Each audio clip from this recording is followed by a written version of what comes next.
We're driving cars on a Mars tonight. We're passing off to the stars tonight. We wanna go, go. We wanna go, go.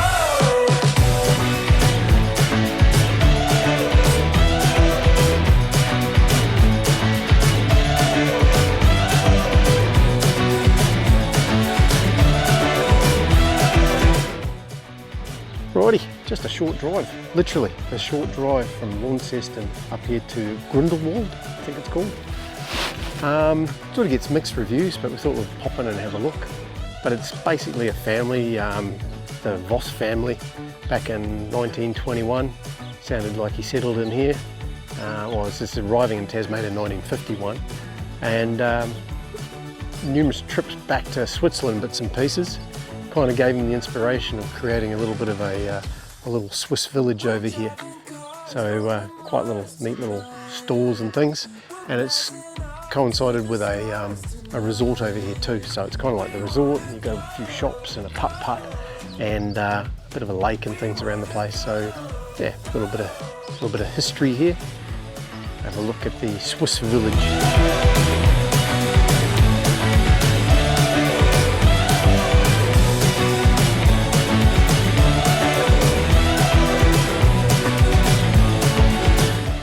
So all in all, it's a little place where you can come and get your ice cream, your sweets, cuckoo clocks, emporiums.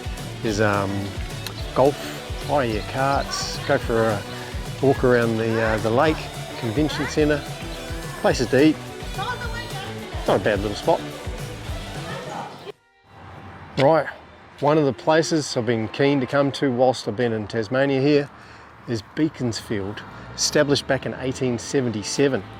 Yeah, it was one of Tasmania's, I think, richest areas, but made famous for one other reason. Over here, Todd Russell and Grant Webb, back in 2006, they got trapped underground for some 14 odd days. I'm going to find out more facts about it, but stay tuned.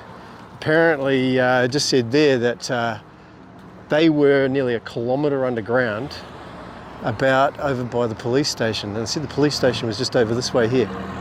So that's what's dawned on me. Thank you for the noisy wagon.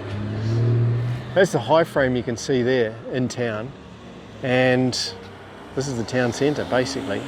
There's a supermarket across the way there. So the diggings underground is just incredible. Anyway, we'll go and check out the mining centre.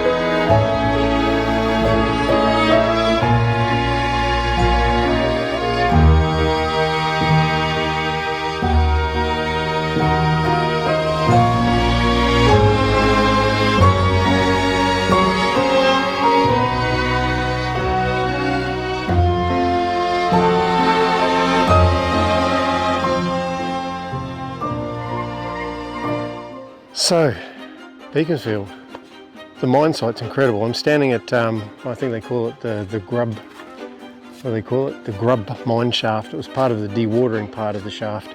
And I don't know whether you can see the ruins of it all. It's amazing just to sort of be here.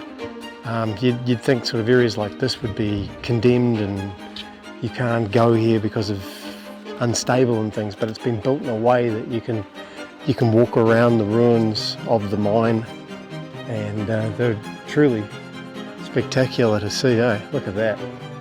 It's really neat. It's well done.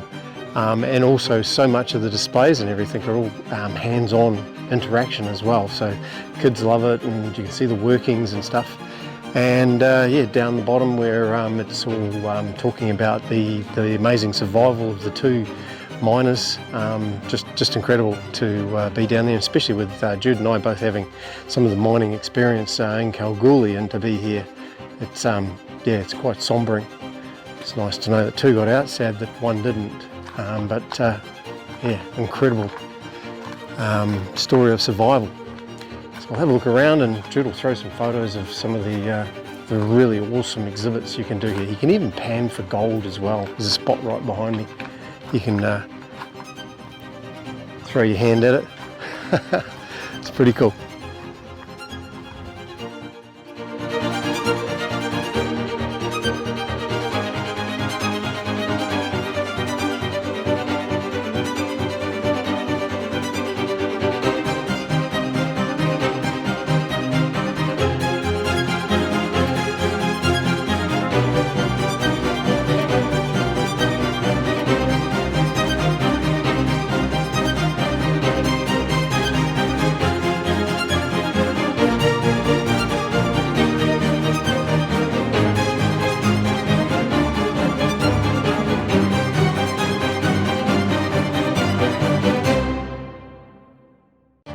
So this was pretty cool. So I've gone and pushed the button and it's throwing water into the water wheel.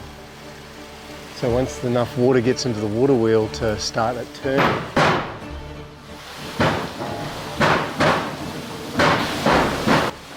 it turns the belt,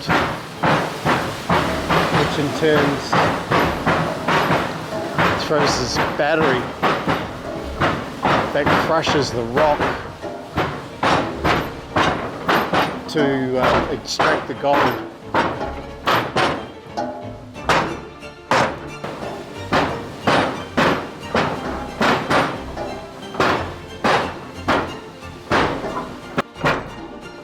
That is incredibly noisy. Imagine that going all day. It's a wicked bit of machinery. So there it is. The spot where those miners walked out from, walked over to their log in, log out board, took their tag off. Tag board, that's right. 14 days underground. It's incredible. So I'm in the winder room. The winder room is where you got this big spool of wire. I think it was capable of around about, was it 1,200 tonnes? Checked on a regular basis, of course. And so that cable that's above my head runs out the roof of the winder room, out through those windows, and I'm not too sure whether you can see it, but there's the, I guess, the head frame, and that operated the buoys going up and down all the time. Incredible. These are an interesting flashback from when we're underground. These rods are different lengths, and we use different lengths depending on the stability of the ground where you're in and what sort of reinforcing it needed.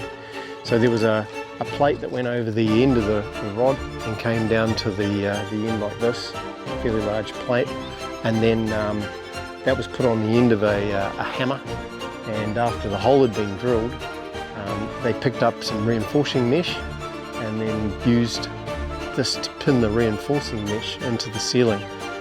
So depending on the size, you put a number of drill holes in, put the mesh up, put all those pins in to hold the mesh up so that if there was any breakage, one, the length of the pole would be long enough to give it structure, and two, of course, the mesh would hold any rocks loose fall. Cool.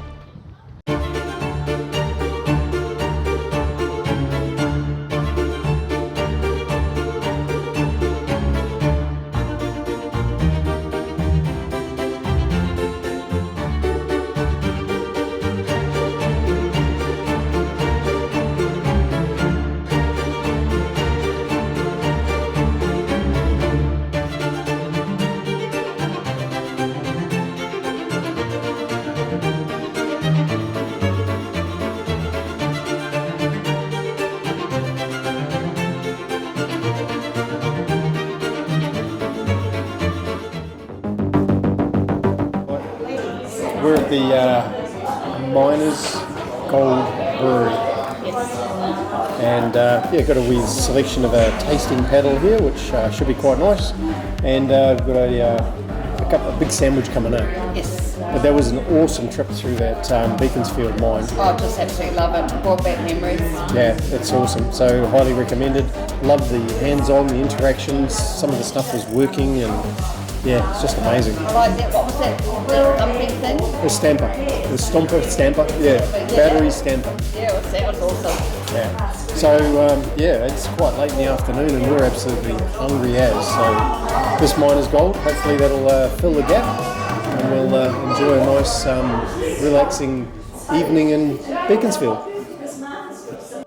So we're just walking back to our RV site here in Beaconsfield. Over there's the A-frame and the museum and everything that we're at. And those blokes that were lost underground, a kilometre underground, were underneath the police station. Right there. So yeah, it's just incredible to think that underneath my feet, about a kilometre down, from over there where the high frame is, it's where all the rescuing was going on back in 2006. But no, definitely a good show here. We just spent some lunch at the Miners Gold Brewery, and that was beautiful. Nice sandwich and a selection of different types of beers, so highly recommended. Anyway, we'll go and relax back at the RV park. Hey, good morning. In the town of Beaconsfield. It's a little bit grey, but just thought before we depart, just give you a little swing. A nice simple little RV park here, self-contained. There is a dump site available to get rid of the waste, and a toilet there, which is pretty handy. And this horse is trotting around the old oval there, which is pretty cool. But nice quiet sort of town, and honestly within walking distance of the high frame, which is right there.